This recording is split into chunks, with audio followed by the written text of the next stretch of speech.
Assalamualaikum warahmatullahi wabarakatuh. Kembali lagi bersama saya di NSC Channel.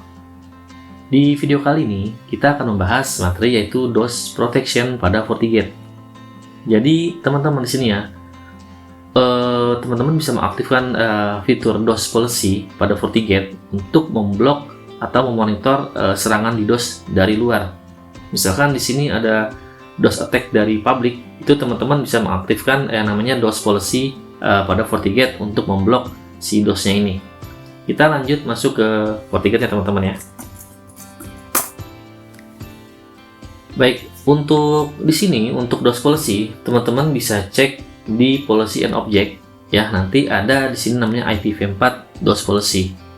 Kemudian kalau tidak muncul di sini teman-teman ya, itu teman-teman bisa ke Sistem. Kemudian ada Feature Visibility.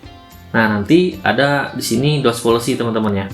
Nah, DOS Policy ini teman-teman bisa enable kalau memang tidak ada pilihan si IPv4 DOS Policy-nya. Ya, dari disable teman-teman enable, kemudian di apply ya. Nah, nanti harusnya di sini ada untuk IPv4 DOS Policy-nya. Oke, lanjut kita ke DOS Policy-nya teman-teman ya. Nah, nanti teman-teman bisa buat di sini create new baru ya untuk si policy-nya. Oke, saya contohkan, misalkan kita buat baru block DOS. Incoming interface-nya nanti teman-teman bisa masukin interface mana dari arah mana ya yang teman-teman ingin monitor. Di sini kita akan buat dari public ya, yaitu port 1. Kemudian source address-nya nanti saya buat all karena ini dari internet. Kemudian destination address-nya itu bisa spesifik. Nah, di sini saya menggunakan all aja teman-teman semuanya ya. Destination all, kemudian service all. Lalu di sini ada L3 anomaly dan L4 anomaly. Kalau L3 anomaly yaitu IP source session dan IP destination session. Kemudian L4 anomaly ini banyak teman-teman ya. Contohnya ada TCP sync float, ada TCP port scan, ada UDP float, UDP scan ya. Di sini UDP source session, lalu juga ada ICMP, HTTP float, HTTP scan itu ada teman-teman ya. Nah, di sini nanti teman-teman untuk L3 dan L4 anomalinya teman-teman bisa lakukan actionnya itu block atau monitor. Di sini saya akan menggunakan Nmap nanti ya untuk pengujiannya. Maka di sini akan saya enable adalah si TCP sync float dan TCP port scan. Bedanya untuk si actionnya untuk block dan monitor, untuk block nanti jika sudah sampai threshold tertentu ya, maka dia akan diblok dan akan masuk lock di anomalinya. Kemudian kalau teman-teman pilih monitor ya, nanti trafiknya tetap akan lewat, nggak akan diblok, tapi ada keterangannya detect atau terdapat traffic anomali di lognya seperti itu, tapi trafiknya sendiri nggak diblok. Kita akan coba yang monitor dulu teman-teman ya. Kita akan coba yang monitor untuk TCP sync float, lalu TCP port scan. Untuk threshold teman-teman ya, di sini adalah ambang batas ya teman-teman ya. Misalkan di sini ada 2000, 1000, 5000 ya. Jadi kalau tidak sampai threshold di 2000, misalkan hanya 500, maka dia nggak akan masuk di anomali ya, di log anomali, dan dia trafiknya juga nggak akan diblok.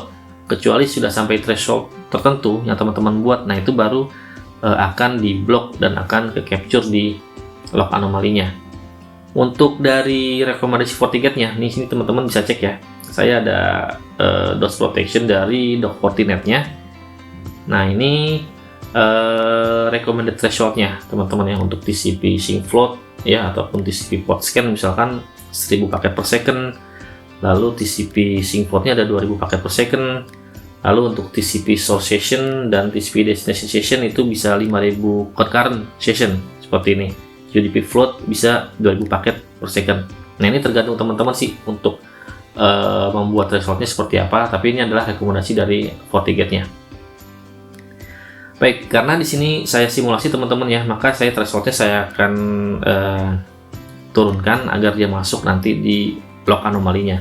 Misalkan TCP sync float-nya saya akan buat 100 threshold-nya ya, lalu TCP port scan-nya misalkan saya buat 1.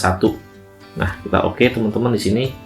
Nah, actionnya ini kita monitor dulu teman-teman ya, jadi dia nggak akan blok, dia hanya akan detect si anomalinya.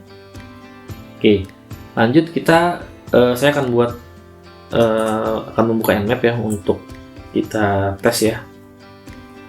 Kita tesnya ke IP 1C FortiGate-nya, yaitu 192.168.47.100. Oke, lanjut kita scan teman-teman ya. Oke, kita scan dulu teman-teman untuk si FortiGate-nya ya. Kita tunggu sebentar. Nah, nanti bisa kebaca nih untuk port mana aja sih yang kebuka di FortiGate-nya. Ya, di sini yang saya buka itu tadi ada SSH, ada Telnet ya, ada port HTTP itu juga saya buka. Nah, nanti harusnya sih ke-detect di sini teman-teman ya di Nmap-nya. Lalu nanti lognya juga masuk di anomali. Oke, kita tunggu sebentar ya.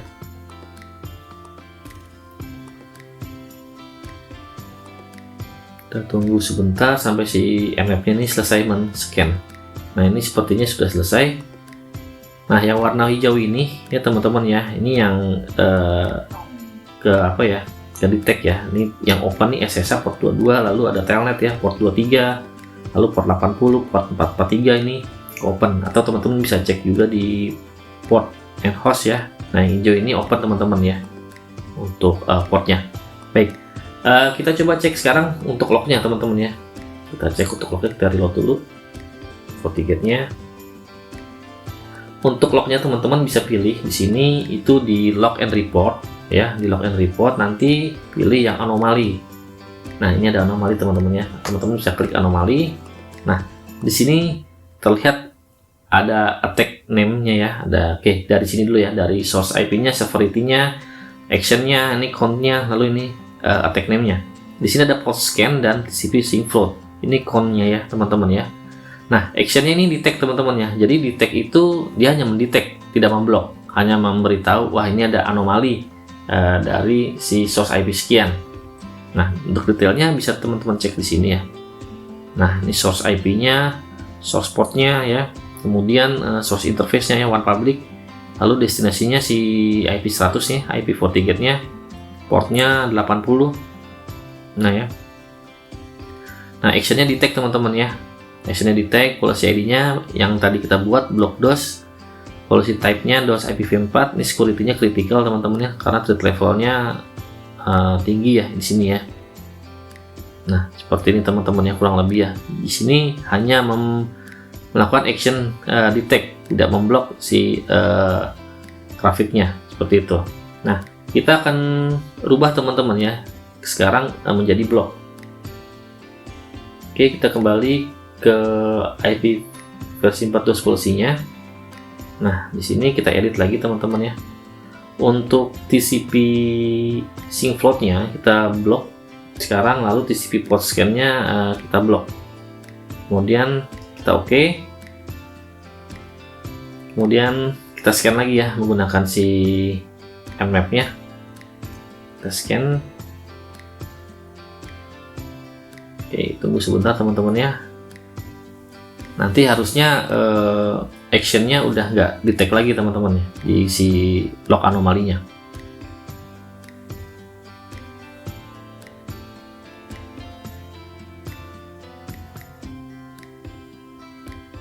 Kita tunggu dulu teman-teman ya. Nah, nanti teman-teman juga bisa kuarantin atau banned si source IP tujuannya. Jadi kan teman-teman nanti terlihat nih source IP-nya dari source IP mana.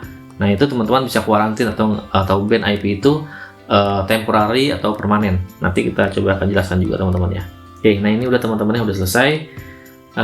Coba kita cek lagi di lognya. Oke, sebentar. Log anomali. Ini anomali ya.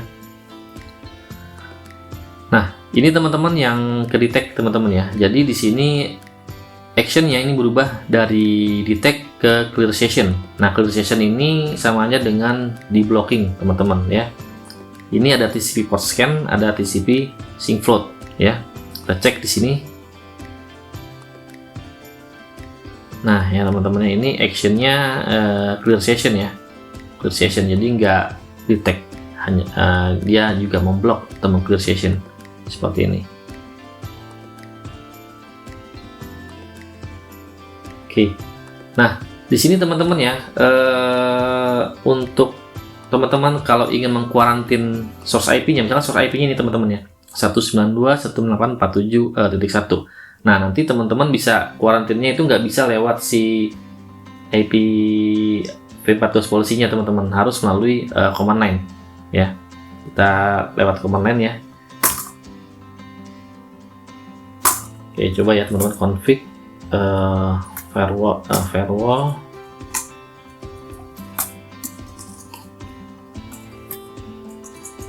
DOS policy ya, kita show. Nah, ini karena saya buat tadi policy yang pertama, maka sini edit 1 teman-teman ya. Nah, edit 1. Nah, nanti namanya tadi saya buat ini yaitu block DOS. Nanti kita config anomalinya teman-teman ya, agar bisa mengkuarantin si IP-nya. Oke, kemudian kita edit 1, kemudian config anomali,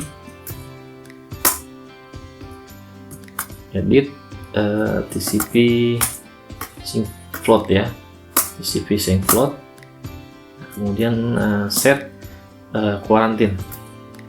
Nah, teman-teman bisa set quarantine attacker, jadi kita akan mengkuarantin si attacker ya.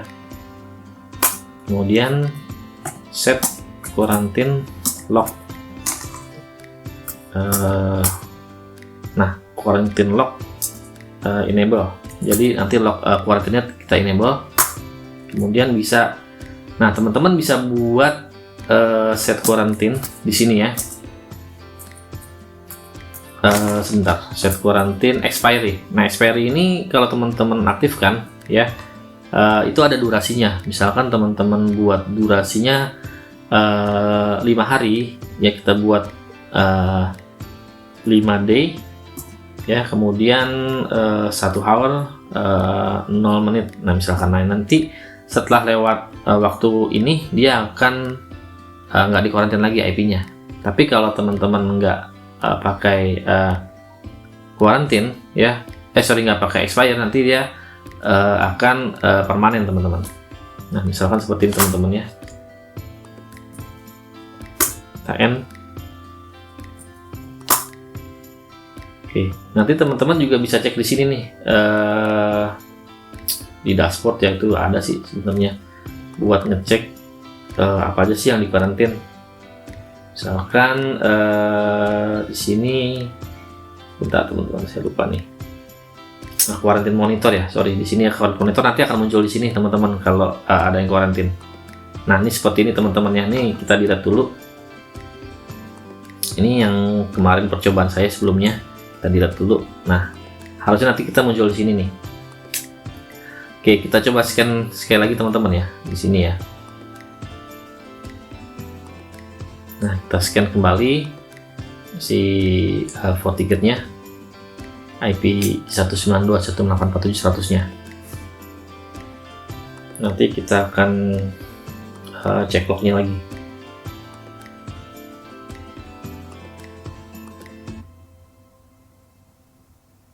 Oke, masih jalan teman-teman ya.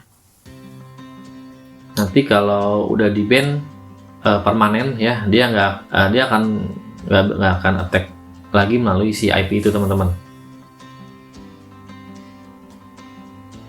Oke, udah selesai teman-teman ya.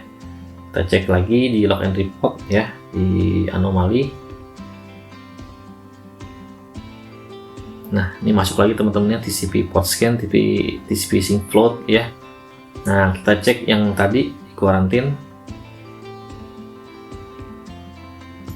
monitor. Nah, di sini ada teman-teman ya. Nah, ini IP ini sudah di ban ya, source-nya DOS ya. Nah, ini expire-nya 5 day 0 hour, karena tadi kita buat 5 hari teman-teman ya, untuk dikarantinnya.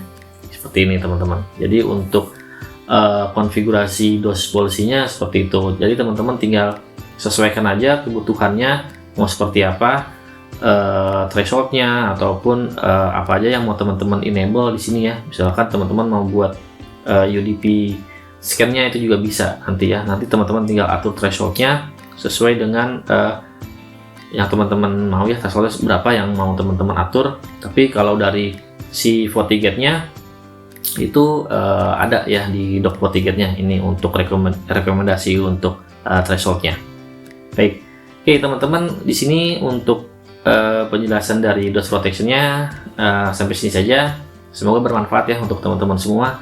Jangan lupa untuk bantu subscribe dan share untuk channel ini teman-teman ya, untuk lebih berkembang ke depannya. Baik, terima kasih teman-teman sudah menonton video ini sampai habis. Wassalamualaikum warahmatullahi wabarakatuh.